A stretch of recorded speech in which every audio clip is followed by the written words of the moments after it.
From Bold Media, I'm Aaron Spatz, and this is the Veterans Business Podcast, a podcast centered around the stories of U.S. military veterans and their adventures in the business world following their time in service. It's stories of challenges and obstacles, and an inside look at how veterans find their life's work, their purpose, and their post-military lives.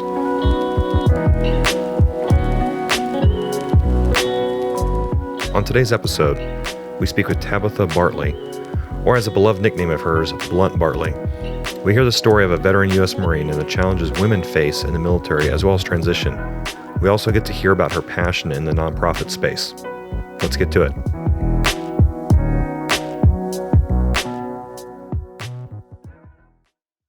The best first question I think to ask may be, so why did you choose to join the military, and specifically why did you choose to join the Marine Corps? Yeah. So I actually, in high school, had no desire, didn't really know anything about the military. I'm sure recruiters probably came to my school, but I don't remember them, ever giving a presentation in class or anything like that. And it was about a year after graduating high school. I was attending the local community college, and I got a random phone call that I answered. Normally I don't answer random phone calls, but I did. And I was like, you caught me on a good day. I actually have some time. I'll come in, but there's no way I'm going to join the Marine Corps. There's no way. So I get there, and the first part of our conversation was about the New York Yankees and Bernie Williams. I was a huge Bernie Williams fan, and he was originally from New York, so he was a huge Yankees fan. So we kind of just bartered back and forth about that. And then the conversation, started changing, and he started telling me about the Marine Corps. And I know you're in the Marine Corps, so you're familiar with the benefit tags. Yeah. Now, I can't tell you exactly which benefit tags I picked, but I know that they were, the top three were all the intangibles, which, knowing what I know now, the recruiter knew that right then and there that he probably had a good shot with me. Exactly. Right? Yeah. Nobody joins the Marine Corps for the tangibles. It's those intangibles. And the thing that really stuck with me is he told me a story about how on one of his humanitarian missions that he had been on, other branches of service had tried to get provisions into, it was a humanitarian mission, into an area that they hadn't been able to because when they would try, there was shots fired and all sorts of different scenarios. And he was like, so his unit ended up going in, and because of that uniform and kind of what it represented, they were able to, without any issues, get the provisions in and kind of fulfill that part of the mission. And that really spoke to me because I've always been a person that I want to do good in the world, not great things, but good things. I want to make an impact. And the way he presented it to me, it was kind of like, okay, I think this is somewhere that I could do that. I could kind of, yes, at times see the worst of people, but also see the best of people. And then he also told me about the job that I picked, which was public affairs. And he really went into public affairs and all the different things I could do with that. And I was just like, well, I had no idea the Marine Corps even offered something like that, right? Again, I wasn't really immersed with the military and the Marine Corps, so I didn't even know that job option was there.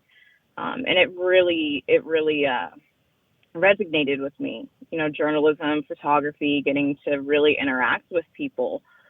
So by the end of it, I was like, yeah, actually, this is for me.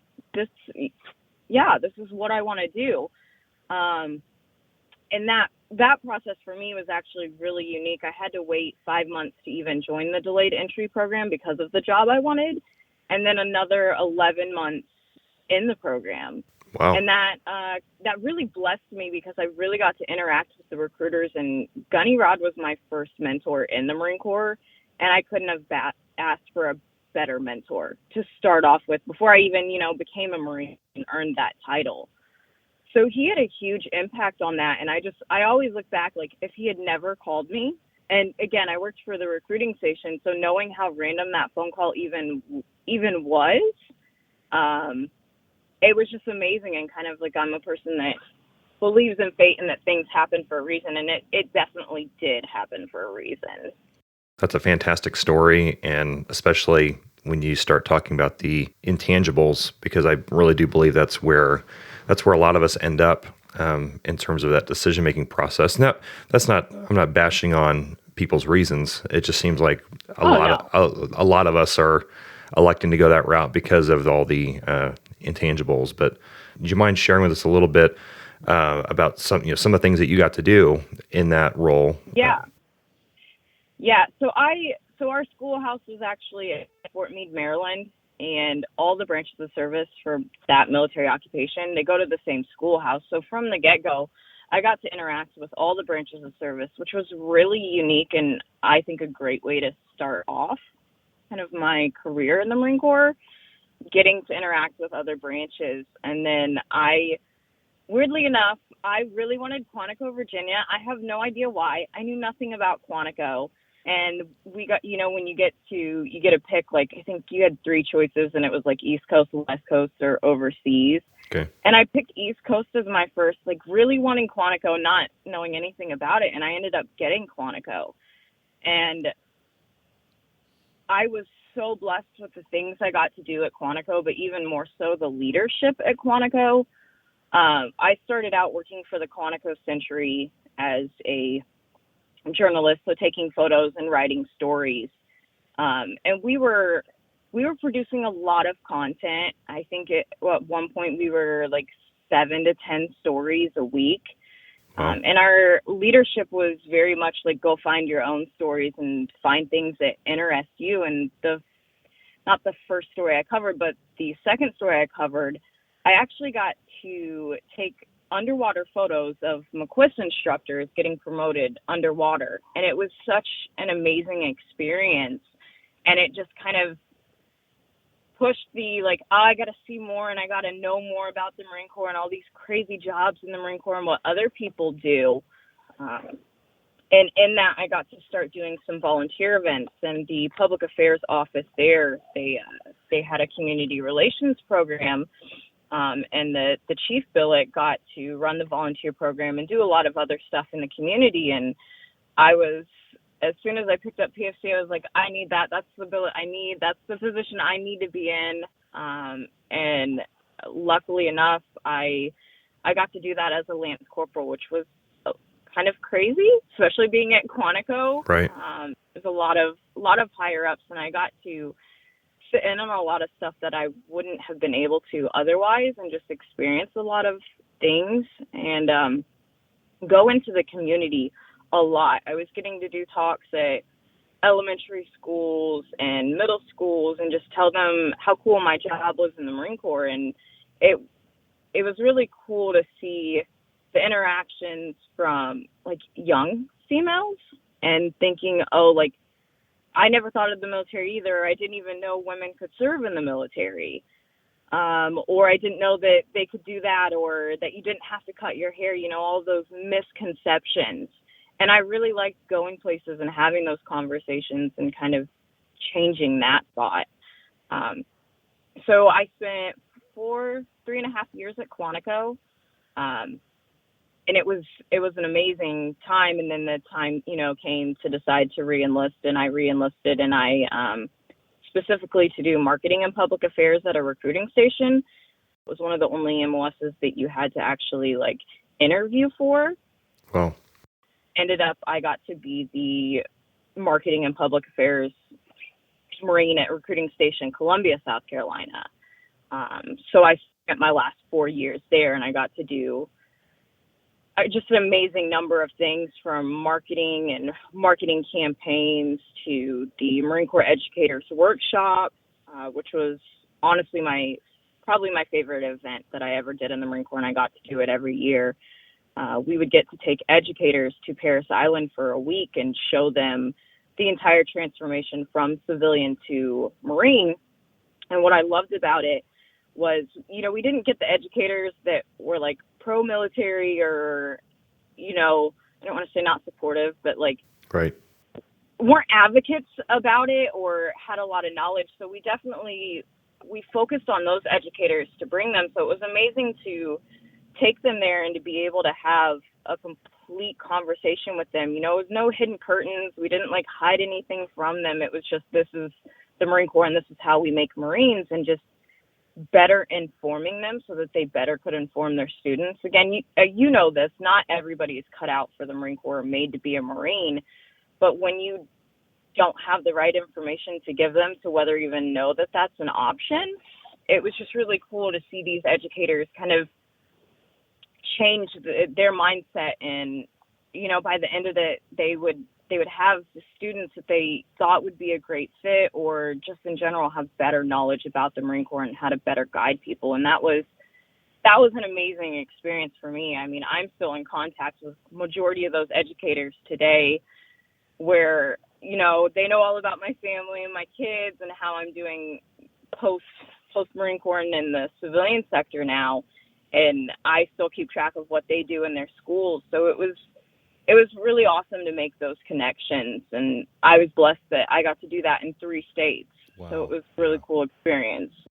That's like a very critical role that you filled. I mean, because you really were an ambassador for the Marine Corps to the community, especially when you're on the recruiting duty side of things, and then not, you know, obviously some of the other things that you were doing as a community relations representative there in Quantico.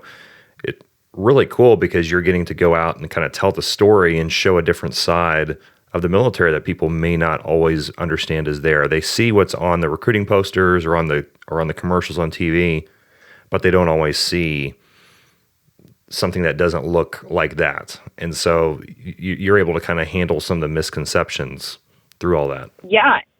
And it was really nice because I wasn't a recruiter, kind of that initial shock, they would sometimes be a little more open with me from the get-go. Or like I got to do a lot of practical application classes where I would take over a teacher's class and teach a marketing class or teach a photography class. And obviously I was still talking about the Marine Corps and the things that I had done in the Marine Corps, but they were just, like you said, seeing it kind of in a different light and a different perspective. And I loved that. And maybe it's just because I'm kind of a blunt person, I also like having those hard conversations. And I think that they need to be had, and you can have them and talk about them and, you know, be honest about what is going on in the military, the Marine Corps, and even in the civilian sector, but also showing like the good light of it and the things that are changing and how they're changing. And I think that really resonated with at least the people that I interacted with. You know, that's what they wanted. They didn't want someone to tell them just all the good and fluffy. It was all of it. But when the good outweighs the bad, you know. Yeah, for sure. And it's helpful because then there's this degree of trust that's built when you feel comfortable and you're able to share with somebody like, hey, here's the awesome stuff about it. Here's some of the negative things or some of the things that are going to be challenges. And people really appreciate that. Like, they don't want to just be sold to. And I think it helped you not actually being a recruiter and having quota that you had to meet. I mean, it totally takes all the pressure off. So you have complete freedom to just be you. And I think in a lot of ways, you probably, and I'm sure you already know this, but you probably recruited a few people straight in, just because of your ability to just be incredibly open. And I think it's even just being able to see somebody that you can relate in or see yourself in, even just a tiny bit, like as being a woman. And I always talked a lot about being a wife and a mother, because that was the beauty of the Marine Corps, is that was an open conversation with Marines all the time, right? I never had to hide that I had kids or anything like that, but kind of the perception a lot of times, especially in the high schools, was like, well, you can't do that, right? And it's like, well, no, you can. And we have these great benefits too that help our families and help us be not just a good mom, or not just a good Marine, but a good mother as well.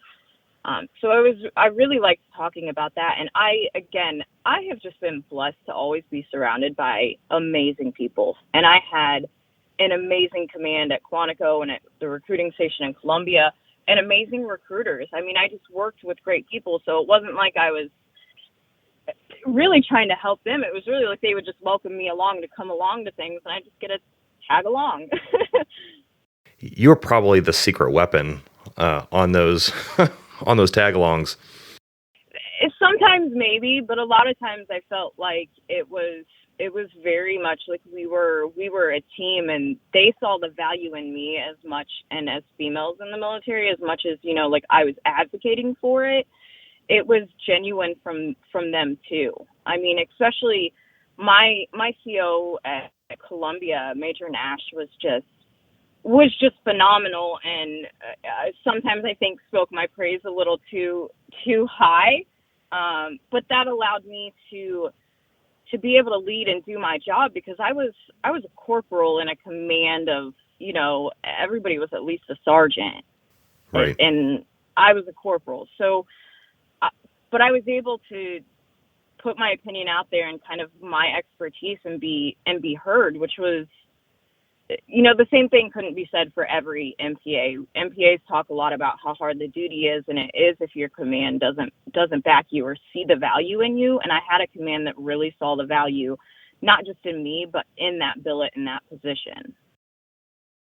You're not only advocating for the veterans community or for the military, but you're also an advocate for women and showing them a different side. So you're able to relate to them and really answer questions, being able to maybe shout down some lies that have been spoken, but then also you're able to connect with other women that have served. And so talk with us a little bit about that.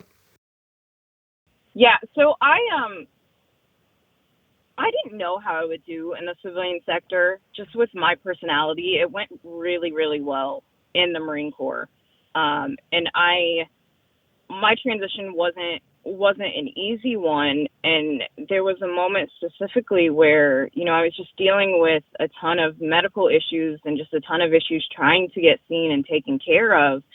And there was this moment, I just remember it clear as day, where I'm sitting in my car in the parking lot at work and on the phone with somebody, and I just feel defeated, and I kind of just broke down and started crying. And not really somebody that cries. And it was just in that moment that I was like, if I have this huge support system and I'm feeling this way, I can't imagine how other female veterans are feeling who don't have this. So for me, it was really important to figure out a way to, okay, how can I help connect us?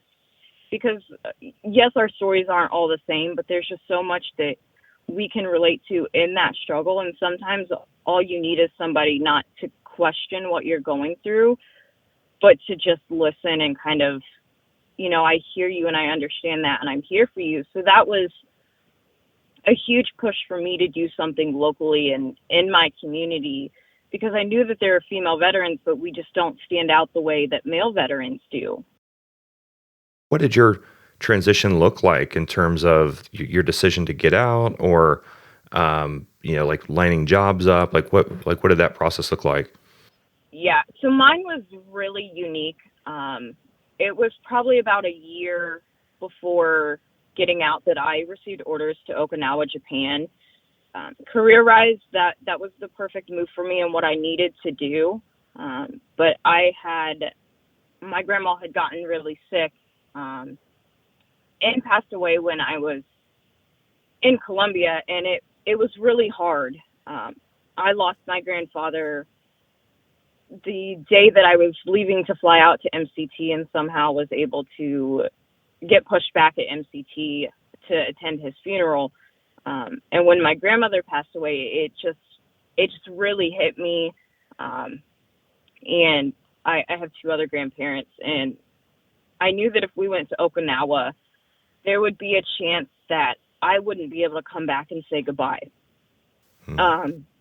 And because of how hard that was with my grandpa, and getting the opportunity to come back and say bye to my grandmother, I knew that it was just something that I couldn't handle. Even with the support of the Marine Corps and all the Marines, family was just more important, as much as I loved the Marine Corps and loved what I did. So we made the decision that we were going to get out. And in that year, I went to TAPS and started looking for jobs and started doing things. But then I ended up getting pregnant with my third child. And then shortly after that, I returning back to work, I got a phone call to cover an event with the Rucking Raiders March. They were going the hike that they were doing through Columbia, South Carolina, that one of the recruiters was taking his police to it, and they asked if I could cover it. And I was like, sure, of course, I'm the only one that does this job, and it's an amazing event. and I covered the event, was hiking with my camera gear and running around trying to get the shot. And the next day I ended up in the emergency room because my uterus and my bladder had started to fall out of my body. Oh my gosh. So that was something then that I had 7 months, me trying to get through the TRICARE system to be seen, to see what was going on, and then to get a determination on whether the Marine Corps was going to medically hold me. The determination was actually decided 3 days before my EAS that they were not going to hold me. The medical provider that saw me actually said, this isn't life or death. Plenty of women live with this, and the VA can fix you.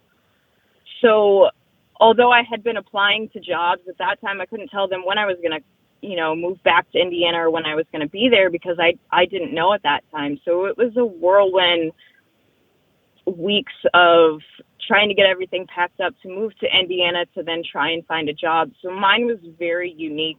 And I wouldn't wish my transition on anybody by any means, because as much as I was preparing, I couldn't give, employers the information that they wanted, which is obviously like, when can you start or when are you going to be here? I couldn't even answer that. So the transition was really hard in that regards.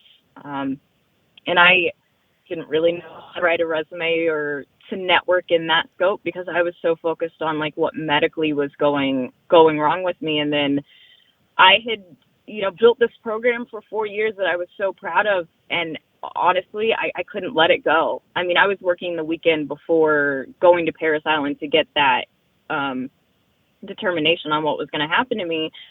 And that wasn't my command telling me to. That was just me not able to let go of that. Wow. Well, thank you so much for sharing all that. That's an incredible story, and especially on the tail end of that, only having 3 days from the time that the determination was made to the time that you've got to go figure something else out. Like that's a huge shock. Like, I mean, I don't care who you are and what kind of plans you may or may not have had. Like 3 days is pretty rough. It's been a really long and hard process of having to go through the VA system to even get everything service connected so that I then could be treated through the VA, which was a nightmare. And I kind of did it on my own and wish that I hadn't done it alone as much as I had, because that process was a little overwhelming. Yeah. And again, feeling like it was a subject that was taboo to talk about. So I couldn't even tell people why I couldn't take my kids to an event or why I couldn't go to an event with them because, even wearing pants hurt. I had to wear dresses, or walking too long, I would be in excruciating pain. And that wasn't something, even with, I've had surgery on both of my hips, that with those I was able to push through. And this issue I wasn't. There's no pushing through. I mean, I have organs falling out of my body. Right. And so that was really hard mentally for me too. Wow. Now, that's incredible. And I'm curious with your experience with the VA, because I know that that's been in the news a lot over the last several years. I think especially with the new administration, that's been something that's been talked about quite a bit. And I mean, I'm curious what your honest assessment is. But like, how was your time through the VA? Did you feel like you were treated in an expeditious and fair manner, or did it mirror more like what we hear about on the news? Yeah, it's a good and a bad. Like on an individual level, like my PCM through the VA is amazing. I go to a small clinic here in Lafayette, and the counselor I see for mental therapy is amazing. But anytime anything has to go through Indy, it's been like extremely hard to get it through. And when I was first trying to get seen for this, they were telling me that I'd have to travel to Indianapolis to get seen for women's care because it's specialty care. And I live close enough to a clinic, but a clinic that doesn't offer any women's care. And that was kind of the pushing point. It's like, okay, how is women's care specialty care if every woman needs it? Right. Like, nobody could answer that to me or explain to me why I had to travel all the way to Indy, risking, losing my job that I had just started it's not, you can't really just tell an employer like, oh, I have all these medical issues that I need to go to Indianapolis once a week to get seen. So it was a lot, and I had to push a lot, and I had to demand a lot where I don't feel like I should have had to demand so much. And then at first, it was almost every appointment I went to, or every time I went in the VA, there was a comment about my gender of, oh, I don't know what to do with you. You're a woman, or I'm not used to seeing women. And it bothered me because in the Marine Corps, my gender just didn't seem to matter as much as it did as a female veteran. All of a sudden, that was like all they could focus on was that I was a woman. So I had some nightmares, but then I had some great VA workers who were advocates for me and who took care of me and tried to, push the system and push back and fight for my side. So it's, it depends on the situation and Sure. the person. I think there's a lot in the system that needs to be fixed. And I think one of the biggest things is, like, I would put in a complaint or a concern and I would ask where does it go and how do I follow that? And nobody could give me an answer. Or I would see an error and I would call them out on it and say, well, how are you going to make sure this doesn't happen to the next person? And again, couldn't get an answer for it. So being really familiar with the ICE system and TRICARE and at military installations, I am still confused of why there's not something like that through the VA. Or if there is, why I can't find the information easy enough. Right. And again, I'm a super assertive person, and I kind of, being a journalist and stuff, I really find the answers myself, and I still struggle to find the answers to those type of things or how to go through the system. Yeah, that was actually my next comment. I was like, knowing the hard charger bulldog, and the tenacity that you bring when you're interviewing people, and exactly your background as a journalist. I mean, you know what it takes to go get answers.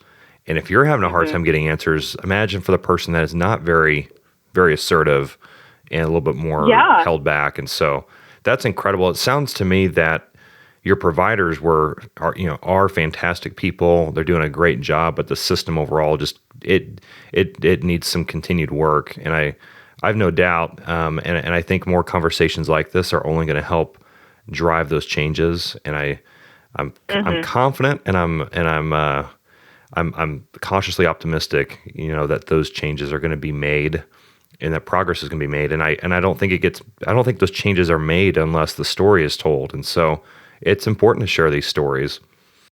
Yeah, and like in Indiana, there's over 33,000 female veterans, but only 4,000 of them are getting any sort of medical care from the VA. So we also have to do our part and start getting in the system and getting the things that we've earned, because that's been one of the big things when I interact with female veterans, that they feel like, they didn't earn that right to have the medical issue they have because they didn't deploy or what their job was or whatever. And that's not the case. If you didn't have an issue and you joined the military and now you have an issue, then there's an obligation for them to take care of you. And so that's one big thing, when I speak to females, I ask them, are you using it, and what's your experience, and how can I help? And I am by no means, a veteran support officer. I don't know the system, but I know the people here locally that can help them, and I can be their emotional support. Or again, if they need somebody to be a bulldog, I have no issues, being that role for somebody or helping them in that situation. But the system isn't going to get better until we start using it and demanding that it gets better for us, because it wasn't designed for women. The VA care system was not designed for women.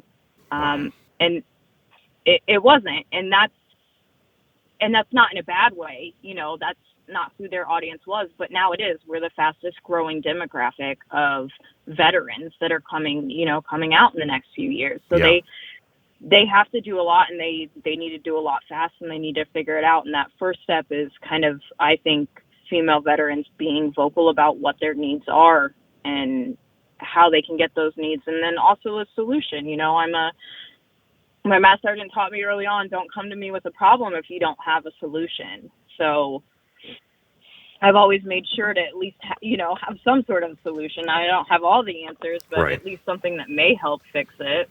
Yeah, for sure. And I think, I mean, personally, right, it breaks my heart to hear people say, oh, well, I wasn't this MOS, or I wasn't this, or I didn't go, overseas or whatever. And so I don't really rate this. And that is such a lie. And part of that's the military culture. And I get it. There's a certain edge that the military has, but at the same time, that's just a straight up lie. Like if you raised your right hand, you wrote a blank check to Uncle Sam payable up to the amount of your life, and I don't care what your job was. We're all one team, and sure, certain jobs are incredibly more dangerous than other jobs, but at the end of the day, we all raised our right hand, and we were all prepared to do and make the ultimate sacrifice. So I think that's great. And I really see you as a voice for other women that are dealing with this, and especially on the outside. I had no idea it was this difficult in terms of how do I say this? Like when I served, I served in an MOS that was not very women heavy. But I still ran into them from time to time, didn't think anything of it, and saw them as my teammates. Granted, they may have been in a different building or doing a different job, but I didn't really think, I just didn't think much of it. What I think surprises me is the treatment on the outside, because I see the camaraderie and I see the network on the outside. And so to hear that there are issues with women veterans getting treated fairly within our own community, like that's a problem. And so it's like, yeah, I'm excited for you to share with us some of what you're up to now, because it sounds like you're a woman on a mission.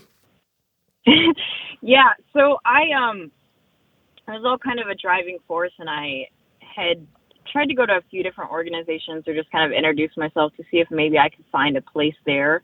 And I just didn't really feel welcomed, or there was just some weird pushback and weird feelings that, maybe now I wouldn't mind it as much, but going through everything I just didn't want to deal with that. And I started looking and trying to find an organization for female veterans, meetups, anything like that. And I came across Women Veterans Alliance, and there wasn't a chapter here, but they had done a lot nationally and a ton in California. And so I contacted the president asking if I could start a chapter here in Lafayette to support the greater Lafayette community, and ended up starting a chapter of Women Veterans Alliance. And we had our launch event in November.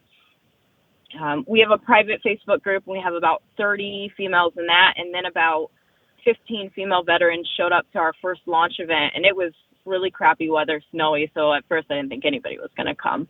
And then we had like 4 or 5 members of the community who came too to show their support and to interact with female veterans. And I was kind of blown away. I knew that there was a need for that, but I didn't know if other veterans would feel like they could come to it, or if community members would really support it or understand the unique need that is there and why we needed it and kind of why we needed to be separate.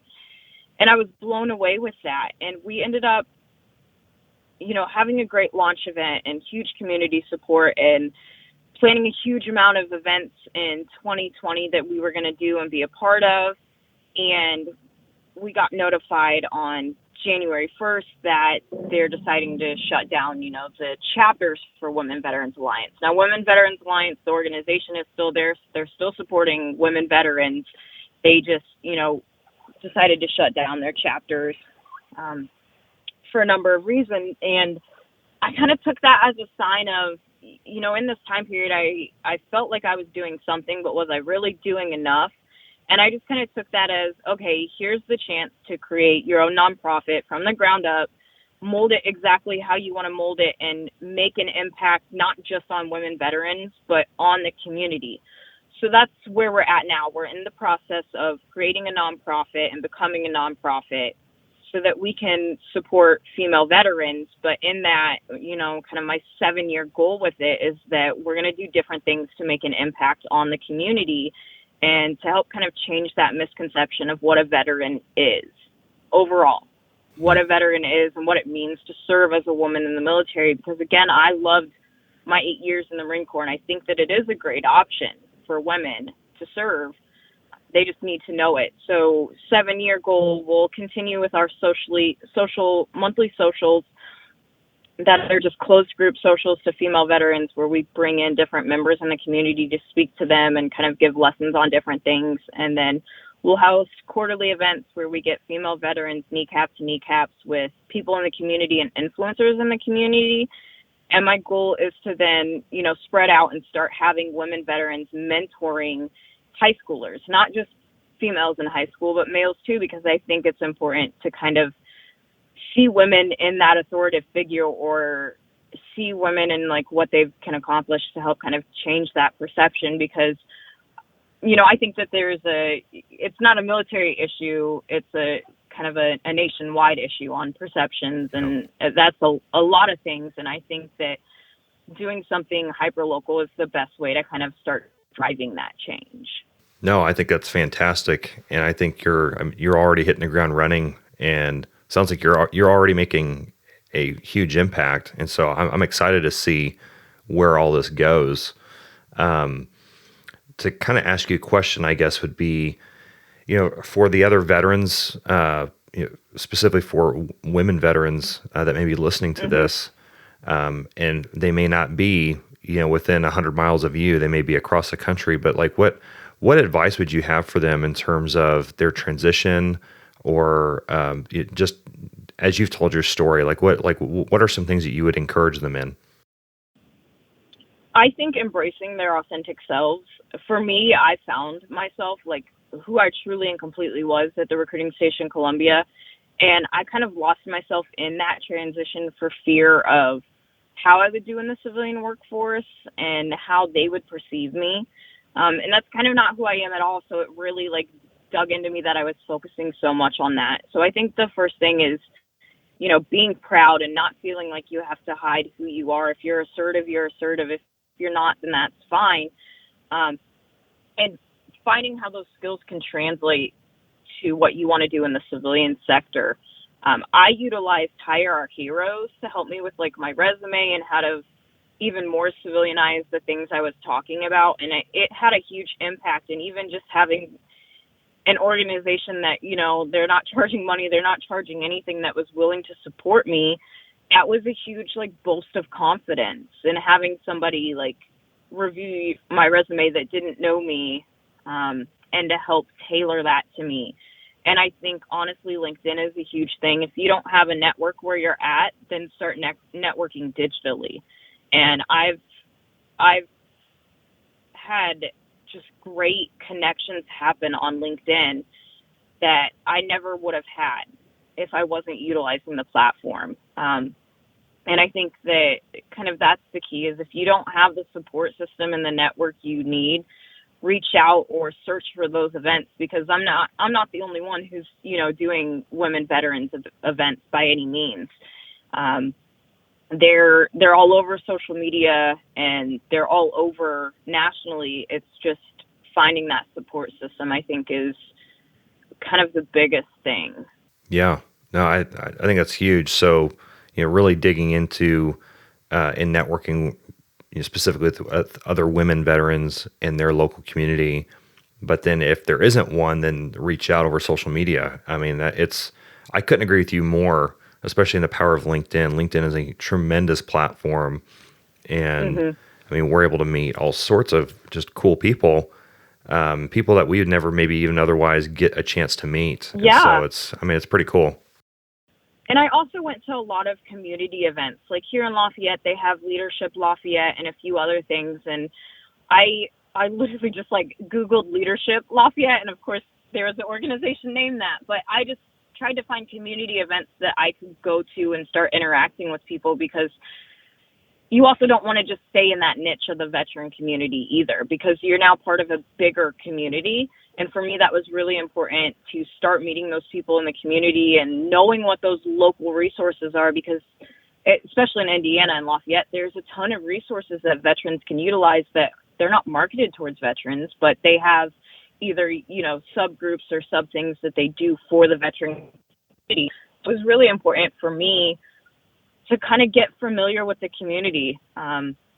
And I was born and raised here, so it wasn't that hard for me. Obviously, I kind of had an idea of where to go, but sometimes it's just as simple as a community event that you're passionate about, something maybe not related to the military, and going to that and then seeing what connections you make from that. So that was the huge thing for me as well, and kind of, I think, the unique thing to what we're going to do in our organization is we're going to be very embedded in the community and those community assets and kind of liaisons between veterans who maybe aren't from here or service members who aren't from here, and how they can get better integrated into the community. Because that's one thing in talking with veterans, you hear a lot that they don't, really feel a part of the community, or they don't really feel like they know what their purpose is anymore, like they have a purpose.